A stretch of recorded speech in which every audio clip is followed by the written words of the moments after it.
Selamat siang, perkenalkan nama saya Sandy dari kelas 12 MIPA 1. Di sini saya akan menjelaskan tentang kreativitas tari. Tugas yang diberikan oleh Bu Ida menjelaskan atau mempresentasikan tentang mind map kreativitas tari. Jadi kreativitas tari ini dibagi menjadi 4 bagian. Yang pertama, pengertian kreativitas tari. Yang kedua, proses kreativitas tari. Yang ketiga, menyusun karya tari. Yang keempat ialah menampilkan karya tari dengan iringan. Oke, pertama-tama kita mulai dari pengertian kreativitas tari. Kreativitas tari ini selalu dikaitkan dengan membuat karya. Kreativitas tari merupakan suatu usaha membuat karya tari, menyusun karya tari, dan dapat memakai pembendaharaan gerak-gerak tradisi yang ada atau melalui pencarian dan pengembangan gerak yang belum terpola sebelumnya. Dan selanjutnya kita masuk ke bab yang kedua, ada proses kreativitas tari. Proses kreativitas tari dapat melalui 4 tahapan. Tahap yang pertama yaitu eksplorasi gerak. Tahap ini yaitu proses berpikir, imajinasi, merasakan dan merespon dari suatu objek yang ingin dijadikan sebagai bahan suatu karya seni. Yang kedua ada improvisasi, yaitu spontanitas karena memiliki kebebasan dalam gerak yang dapat dilakukan dari gerak sederhana, kemudian dikembangkan lagi menjadi yang lebih sempurna.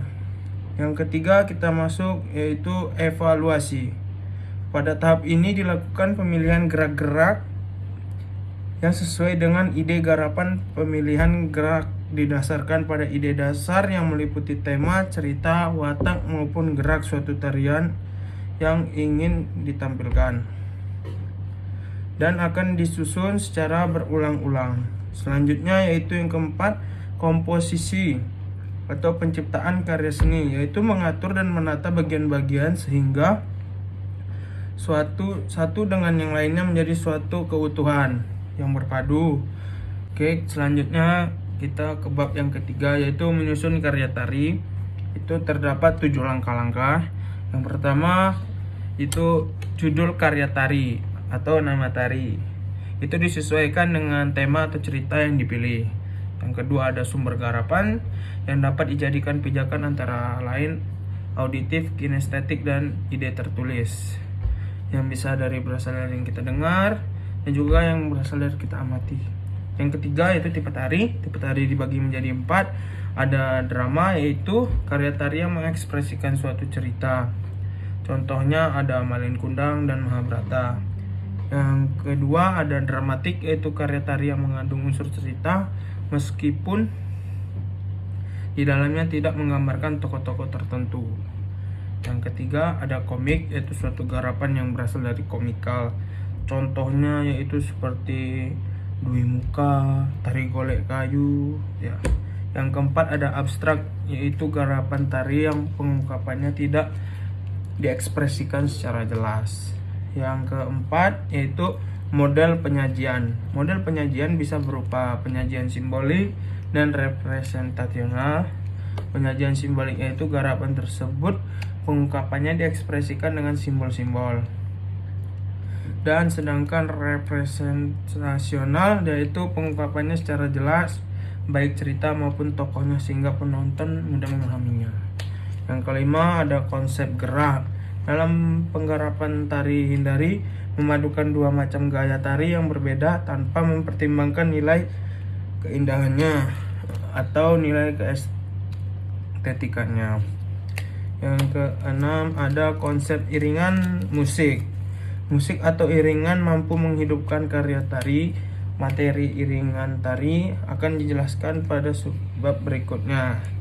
Jadi di sini yang ketujuh, konsep tata teknik pentas. Tata teknik pentas menyangkut tempat pertunjukan yang akan digunakan, penataan tata letak, panggung, dekor, properti, tata lampu, dan sebagainya menyangkut hal-hal artistik di panggung. Dan bab yang selanjutnya, bab keempat, yaitu menampilkan karya tari dengan iringan. Antara lain sebagai berikut. Yang pertama ada memberi irama. Yang kedua, memberi ilustrasi atau gambaran suasana. Yang ketiga, membantu mempertegas ekspresi gerak. Yang keempat, rangsangan bagi penari.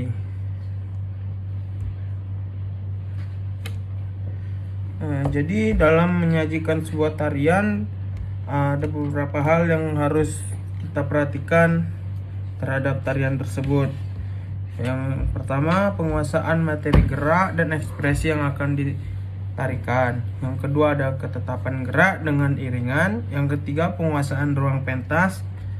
Dan keempat, rasa percaya diri. Sekian yang dapat saya jelaskan pada siang hari ini. Kurang lebihnya saya mohon maaf. Sekian, terima kasih.